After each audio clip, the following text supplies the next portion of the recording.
be the best catch you can be if you want a real one in. I like that as a bar.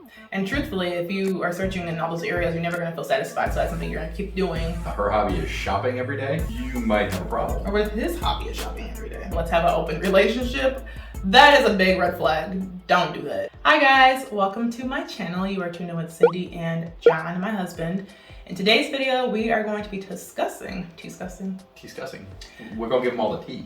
Discussing, yes. Things to help you find the perfect person for you. More importantly, what to avoid. There's a lot of people out there, and if you spend all your time chasing each and every one of them, you're going to waste a lot of time, and you're not going to necessarily have the time to spend to meet the people that click with you. So you need to know what doesn't work for you and keep it moving. We've been married for how many years, babe? 4 years, too. We've been married for 4 years, and no, I was just trying to make sure you remembered. Oh, okay. Before we got married, we had to date, and obviously we had things we didn't want to have in a partner. And so we're just gonna share some of those things that were important to us, but also things just to look out for if you are in the dating scene or just curious. Overall, the big deal is you need to figure out what's important to you. So we're sharing like our list of things that were important to us, that were like a strong no, but that doesn't necessarily mean it matches your list. But they're an idea of a starting point. Things that women focus on are going to be a little bit different from things that guys focus on. So from a guy's perspective, seeing a woman who is very self-absorbed is a huge red flag. If she's already in love with herself, there's no room for you. Yeah, for sure. If you are, if somebody's doing a lot of like talking about themselves or always loving themselves in the mirror, like just a little bit too much, then I think that's something to be on the lookout for. And I think that goes both woman and man. I mean, it might look different. Selfies all over the place, yeah. Especially for women. For guys, what would you look for in a guy? You're the expert on this. Okay, for a guy, I think it would be, I think a guy needs to like want to look nice, but if he's trying so hard to look nice, I think that might be a bit of a concern. Like it's more important to him, like his looks are more important than anything. I think that is like super concerning. I'm the exact opposite of that, So another thing that was important for me was somebody who was Christian. So if they weren't a believer, then that was a red flag. If you are a Christian and that's really important to you, and you can't share faith with somebody, what are we doing? Yep, that's definitely a big one. Another big thing to look out for, especially as a guy, is if she's terrible with money. Finances are one of the top reasons for divorces, at least in America. And so if you guys don't have any common ground whatsoever, she's spending money like crazy, or whatever the thing is, it may be cute now, it ain't gonna be cute later, right? Yeah. So if being careful with your finances is super important to you, and her hobby is shopping every day, you might have a problem. Or what if his hobby is shopping every day? Well, that goes back to your last point of him being worried about what he looks like. Yeah, so if a guy or a woman, both of them, are literally spending their money every single day on just new things, like just excessively shopping, that's a red flag. That's something to look out for, because in the future you want to have money. Hopefully we all want to have money so we can be able to spend, and if you use it all up, you don't have any, so. It's normally how that works. Yep, so that's a big deal. I got a master's degree in economics for the purpose of this conversation. Okay. Another thing to look out for is how they interact with their parents. So I think it's really important to observe how somebody talks to their parents or their loved ones, just because I think if they're, not in communication with them at all, that's a concern. Or if they're too much in communication, that could be a little concern. So that's something that we looked at too, is like, what is our relationship with the people who are important to us? Like, do we cling on to them too much and we talk to them every 5 seconds for every opinion, or do we just say they're not important to us, we don't really care? Like that, both of those things can be extremes and both can be a concern. Yeah, there's also some situations where the person stays away from their family for good reasons. But that's also something you gotta weigh carefully, because if they grew up with dysfunction, then that's normal for them. Mm-hmm. Even if they recognize it, that's something that you're gonna have to pay attention to and recognize that that's a risk factor in your relationship. For sure. And then the other thing about not just do they talk to them or do they not talk to them, how do they talk to them? Mm-hmm. Are they rude, condescending, etc.? Like if they treat their parents like their parents owe them everything, how do you think they're ultimately going to treat you? That's a good point. Because it's going to rub off on, it's going to come and show in your relationship eventually, just a matter of time. So they might put their best foot forward the first few months or even a year, but eventually it comes up. So yeah, that's the trick with all of these things, is trying to like look beyond what you're being presented with, mm-hmm. because let's be honest, the person's marketing themselves to you and you're marketing yourself to them. So you're both not necessarily being completely transparent about who you are and what you prefer. Yeah. Right? So these are some indicators that help you sort of peek behind the mask and get some ideas of, oh, there's more I need to focus on here and look at. Yep, that's a good point. Another thing to look out for is personal hygiene. Do they take care of themselves? Are they clean? Do they smell bad? Because I know for me, that's a big deal. If somebody smells bad, like, it's just over. So, I mean, don't get me wrong, I'm sure everybody's not perfect every day, but at the same time, you need to make sure you're at least taking care of yourself. Do you brush your teeth? Do you take a shower? You know, that's just the bare minimum. I think that's important. Those are the bare minimum things for adults. Yeah, in terms of hygiene, what would you say they are? Okay. What's hygiene for people? Yeah, brushing your teeth, take a shower, washing your clothes. Maybe washing your hair at some point. Yeah. So, things of this nature. Yeah. Flossing your teeth. So I would say that's something to look out for because, long term, if they're not doing that now, when they get married and get really comfortable, they most likely still won't. Yeah, and also there's different standards of how people choose to live. Some people don't mind living with, fungus and mold growing in their life. It's still nasty. Some people don't mind a little bit of chaos, and some people cannot stand any form of clutter whatsoever, and they freak out, can't handle it, and can't function. And then that's just the way you are. So if you're one side and the person's the other side, that's going to cause friction. Yeah. It seems like a growing number of the percentage of the female population is just not self-aware whatsoever. And even when they talk to their girlfriends, it's amazing the things that they'll say that you can sometimes see in the other girl's face, like, dang, why would you say that? No clue, no clue whatsoever.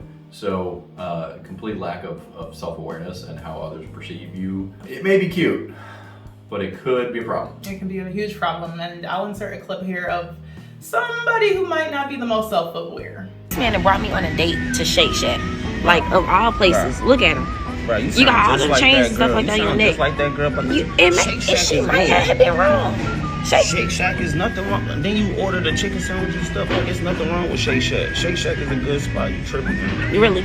So you could have took me nowhere else better than Shake Shack. So yes, pretty much if you are speaking in this way, or you really just don't think about yourself as an issue ever, then that can be a problem because nobody's perfect. And so if it's always the other person's problem, or they're always the one doing the thing I don't like, that's an issue. So be aware of, can they acknowledge that they're at fault? Can they acknowledge that sometimes, hey, maybe I should check myself, or like, let me figure this out, instead of, coming at the other person. That's something I observed before I met John, and he was very much self-aware. Yeah, the old expression is like looking in the mirror, but the people that tend to be the least self-aware are the ones that spend a whole lot of time looking in the mirror to see what they see, not to go deeper and think about what they're doing, right?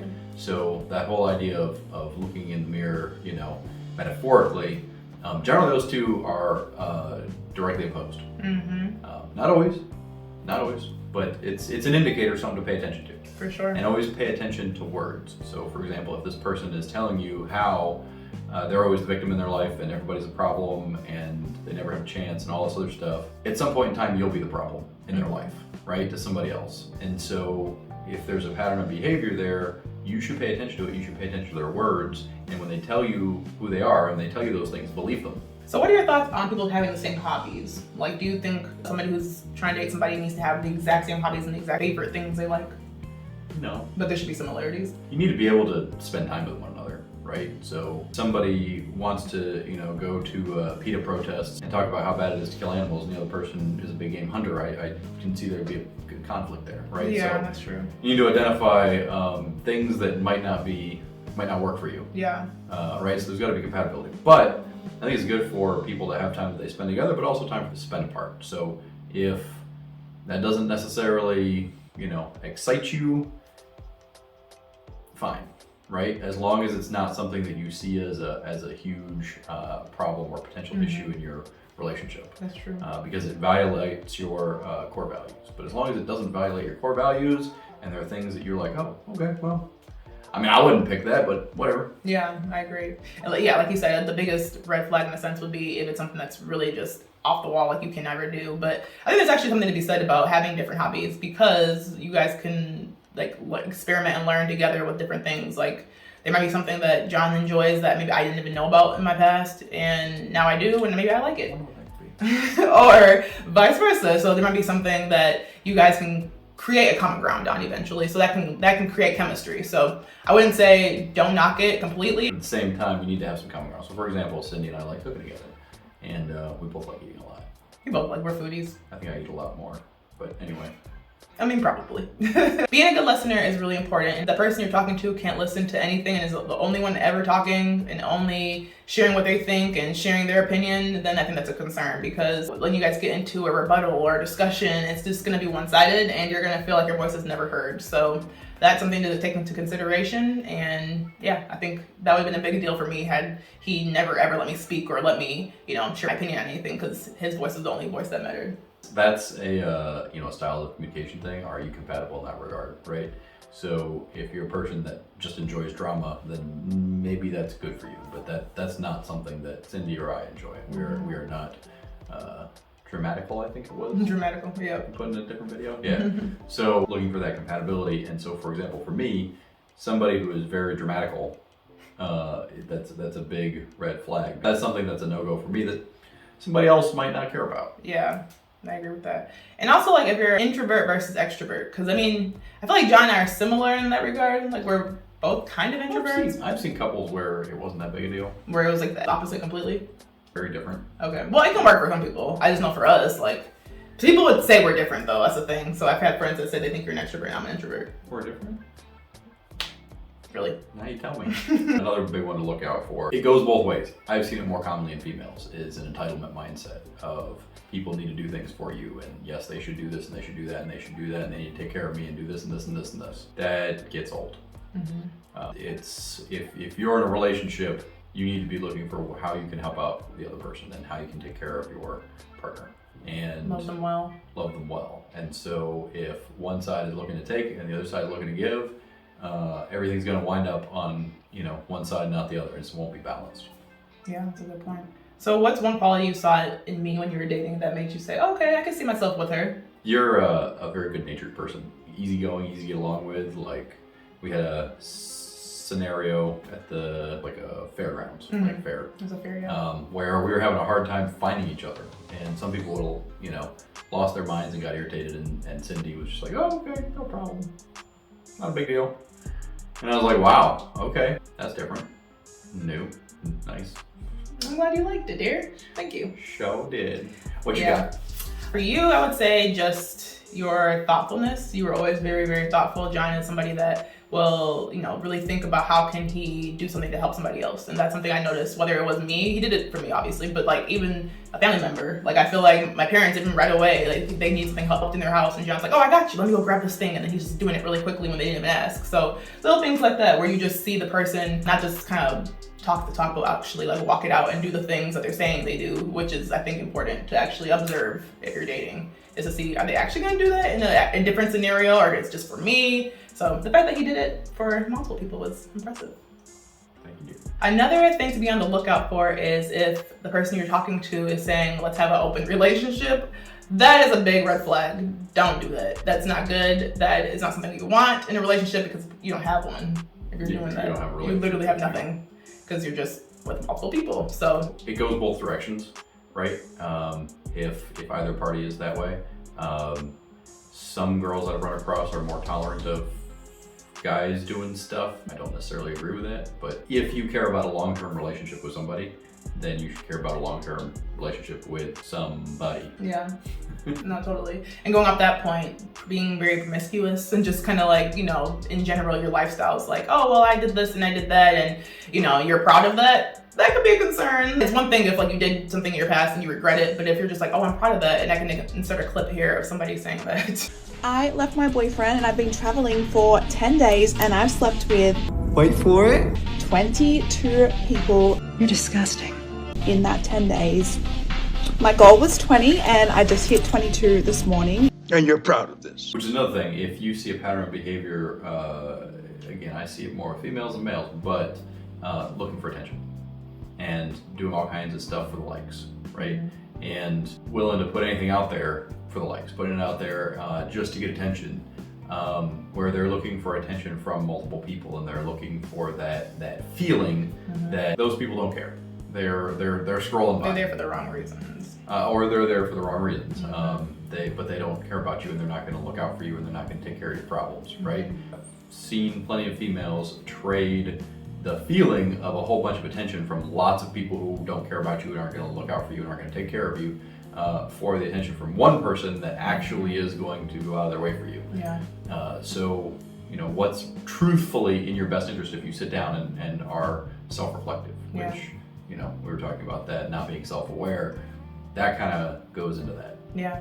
And truthfully, if you are searching in all those areas, you're never going to feel satisfied. So that's something you're going to keep doing. Whereas if you're in a committed relationship, you know you have that person. You don't have to worry about, them stepping out on you or whatever that is, because you know that's the person you're with for the rest of your life. So I think that's really important too, is you're going to keep searching even if you are in that stage of, let me just see what I can get from everybody. Like, it's never going to be fulfilling. So yeah, and don't wait until you're in that situation to change your behavior, because it's a lot harder. If you develop a pattern of behavior, you've developed a habit. And so if you're like, when I get to this point, I'm gonna behave differently.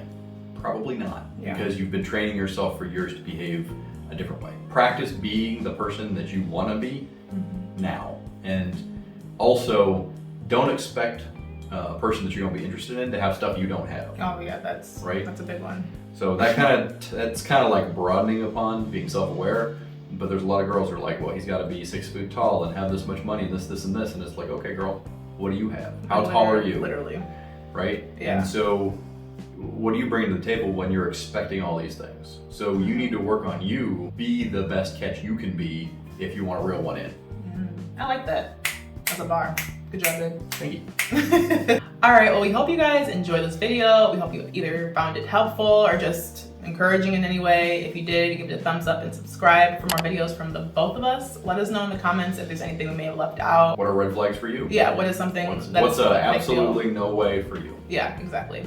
So yeah, leave it in the comments, and we both will see you in another video. Bye.